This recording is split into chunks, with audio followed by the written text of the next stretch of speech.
Bueno, y vamos a cambiar de asunto, Andrés, si te parece. Vamos a llamar a nuestro siguiente invitado en la jornada de hoy.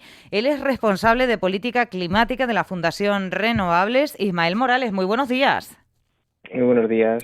Bueno, que hace unos días, le llamamos porque hace unos días la Fundación Renovables emitía una nota de prensa, un comunicado, en el que, bueno, se congratulaban de que el Real Decreto para reforzar el sistema eléctrico a raíz del famoso apagón, pues incluya algunas de las demandas que ustedes venían reivindicando desde hace tiempo. No sé si nos puede explicar, ese Real Decreto, qué es lo que viene a cambiar y qué es lo que en su opinión incluye que es tan relevante.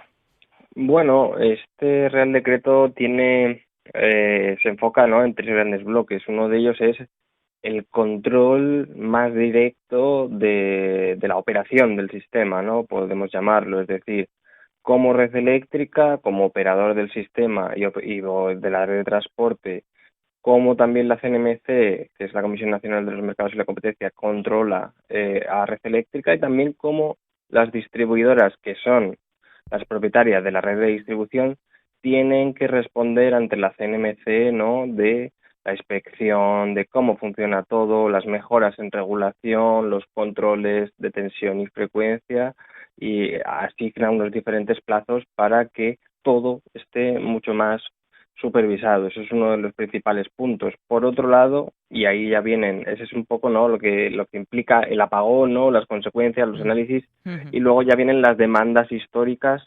pues bueno, principalmente uno de ellos es el autoconsumo, ¿no?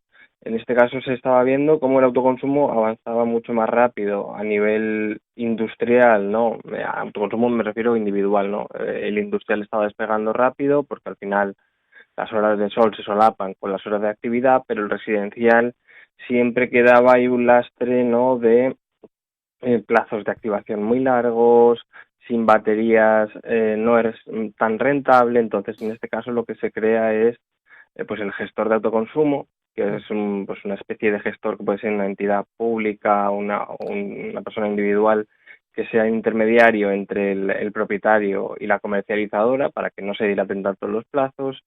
Y también lo que se crea es, se amplía, ¿no?, la distancia de 5 kilómetros entre un punto de generación y consumo, que esto lo que va a permitir es que el autoconsumo colectivo, las comunidades energéticas, las personas que están dentro de un diámetro de 5 kilómetros, se puede asociar para una instalación y se beneficie de la generación eléctrica, en este caso renovable. Ujú, ujú.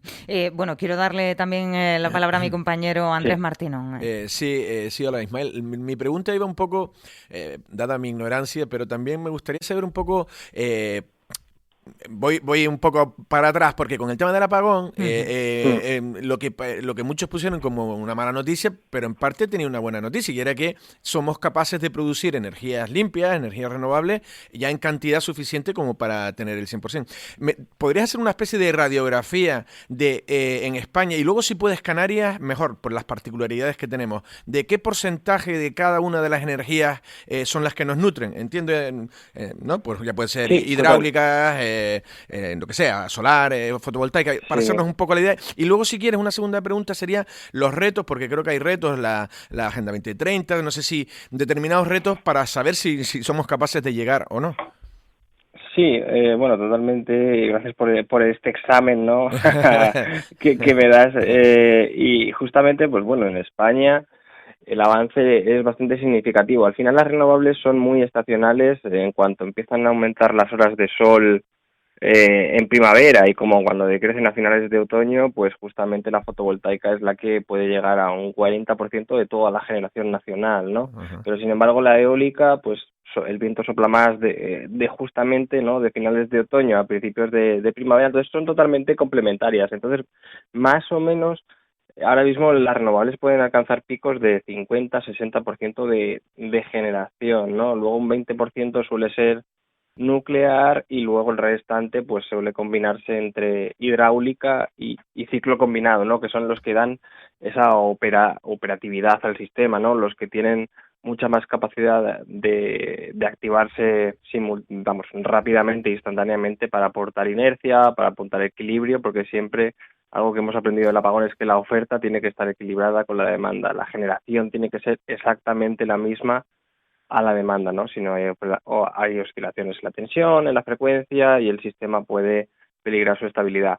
Si vamos a Canarias, y en este caso yo, bueno, pues justamente pues vivo en Tenerife y es un poco lo que más conozco, ¿no? En este caso pasa todo lo contrario. Canarias tiene una dependencia muy exacerbada de los ciclos térmicos, en este caso de fuel oil y de gas, en función, pues bueno, estamos hablando de que más de un 70% de la generación eléctrica de Canarias viene dada, en Canarias en general, viene dada por esos ciclos de fuel oil, que son, bueno, que queman básicamente petróleo para generar electricidad. En cuanto a renovables, pues prácticamente no llegamos en términos generales de Canarias a un 20%.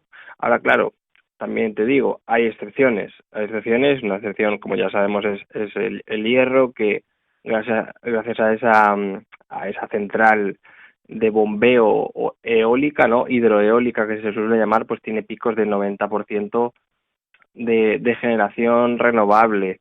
¿Qué sucede? Pues bueno, sucede pues que prácticamente la generación renovable es muy escasa en Canarias, porque la eólica al fin y al cabo tiene un impacto paisajístico, no requiere de una estabilidad de flujo de viento que solo tienen determinadas zonas, ¿no? Pues al final, pues donde soplan los alisios en este caso, y el boom que tiene que venir renovable en Canarias, por un lado, esa independencia en cuanto a conexiones con otros sistemas peninsulares, lo que nos obliga es a tener mucho almacenamiento, y esto lo que quiere decir es que vamos a tener que instalar, incluso el ITC, el Instituto Tecnológico de Canarias, decía que 2 centrales de bombeo, sobre todo en Tenerife y Gran Canaria, y otra central de bombeo un poco parecida a la de Corona del Viento en cada isla, ¿no? Para que podamos almacenar la energía de la eólica marina, que es un poco la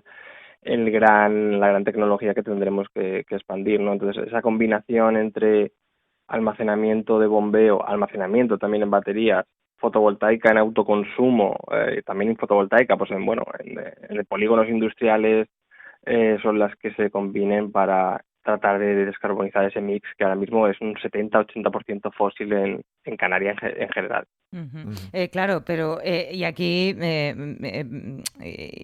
usted lo ha dicho, el paisaje en Canarias es muy importante, en una isla como Lanzarote, desde la que le llamamos, bueno, en Tenerife también, pero aquí en Lanzarote, por ejemplo, hay una sensibilización importantísima respecto al territorio, respecto al paisaje, y lo hay en tierra y en el mar. Lo digo porque ha hablado de esa expansión necesaria. Es curioso, ¿no?, que un territorio tan sensible como Canarias, estamos en un 20% aprox de penetración de renovables frente al 40-60% de península, entiendo, ¿no? Sí, exactamente. Entonces, mi pregunta es, ¿cómo nos ponemos de acuerdo? ¿Cómo hacemos?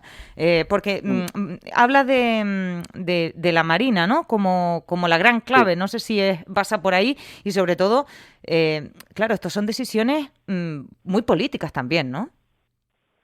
Sí, bueno, en este caso la decisión política muchas veces oscila no entre renovables, entre qué tecnología renovable. Aquí las decisiones políticas son entre negar el cambio climático no existe, y seguimos quemando combustibles fósiles porque ya está China, ¿no? Que primero que se descarbonice China, que eso es lo que dicen muchos, y luego ya Canarias, ¿no?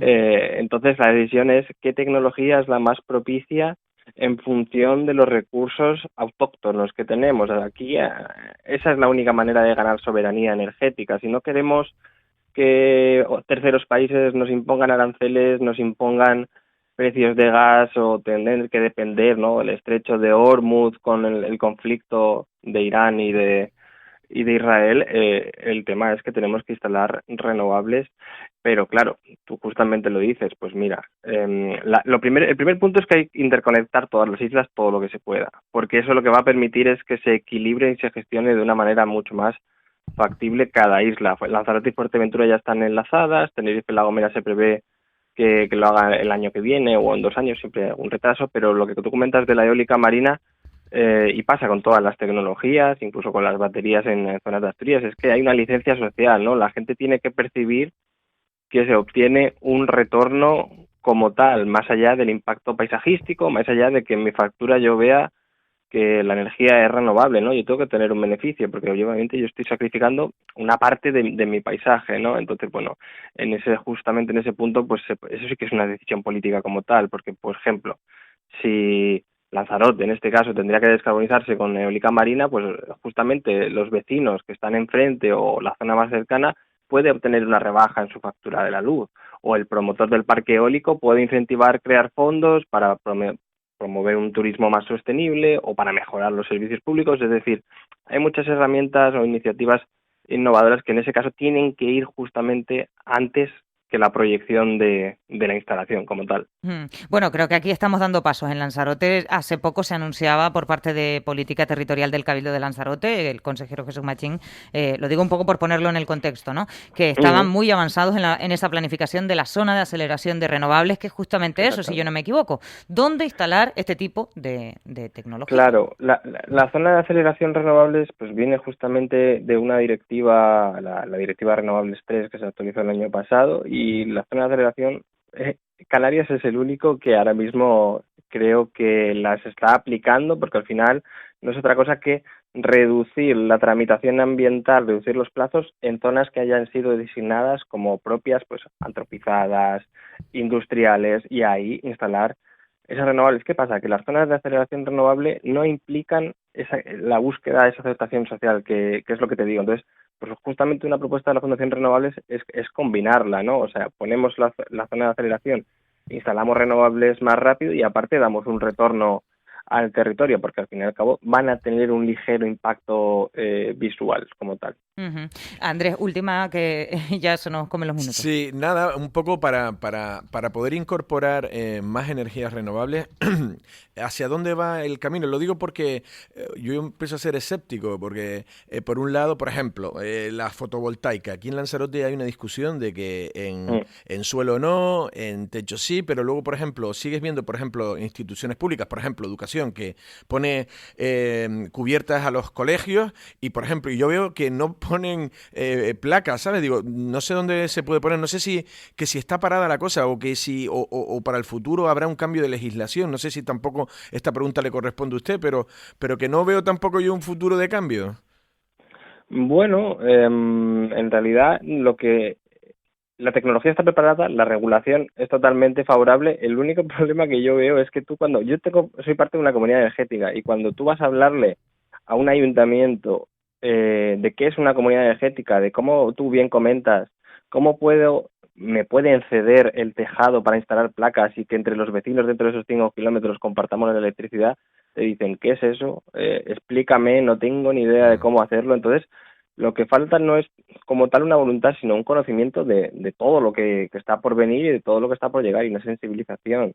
Es decir, que las ordenanzas municipales, pues que el ayuntamiento sea el propio promotor de las comunidades energéticas. Ahora con esos 5 kilómetros ahora mismo abarcan muchísima superficie. Pues es esperanzador en el sentido de que igual hay que dotarle de las herramientas técnicas, ¿no? Darles técnicos que sepan un poco cómo funciona esto y a partir de ahí utilizar las cubiertas públicas de colegios, de hospitales para generar ese autoconsumo no solo para el propio centro, sino para los vecinos que están alrededor y esos vecinos, al fin y al cabo, también los más vulnerables son los que se tendrían que beneficiar de esa generación eléctrica renovable porque es mucho más barata. Bueno, creo que esto nos invita mucho a la reflexión y no sabe cuánto le agradezco que hayan estado con nosotros acercándonos esas novedades de ese Real Decreto del Gobierno, pero también esta otra realidad que tenemos aquí en el archipiélago. Ismael Morales, responsable de Política Climática de la Fundación Renovables. Muchas gracias, buen día.